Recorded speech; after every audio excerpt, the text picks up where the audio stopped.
太好吃了，根本停不下来。谁说好吃美味的牛轧糖只能花钱买呢？其实在家就可以 DIY 哟。厨房技能 get 起来吧！制作牛轧糖需要的原料有熟花生、棉花糖、奶粉，还要准备一点点油。首先将熟花生放入保鲜袋，用擀面杖擀得碎一点，再碎一点，再碎一点。把保鲜盒里面涂一点油，防止棉花糖粘连。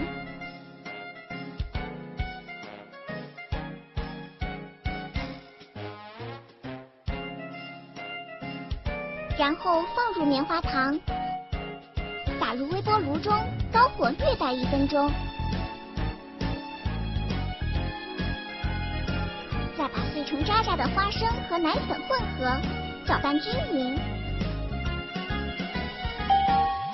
时间到，微波炉里的棉花糖已经膨胀很大了，切勿时间过长，不然会糊的哟。把已经融化了的棉花糖取出来，再把花生和奶粉倒进去，搅拌均匀。速度一定要快哟，不然棉花糖容易凝固。如果快凝固了还没有搅拌均匀，可以放到微波炉里再叮个10几秒。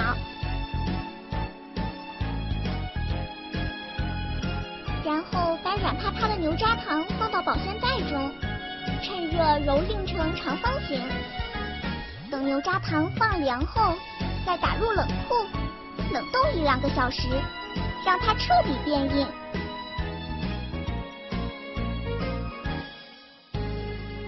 将塑形过后的牛轧糖取出来，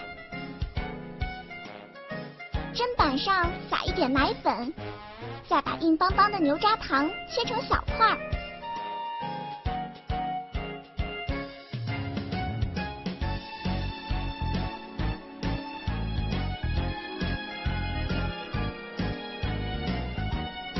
最后包上萌萌哒糖纸。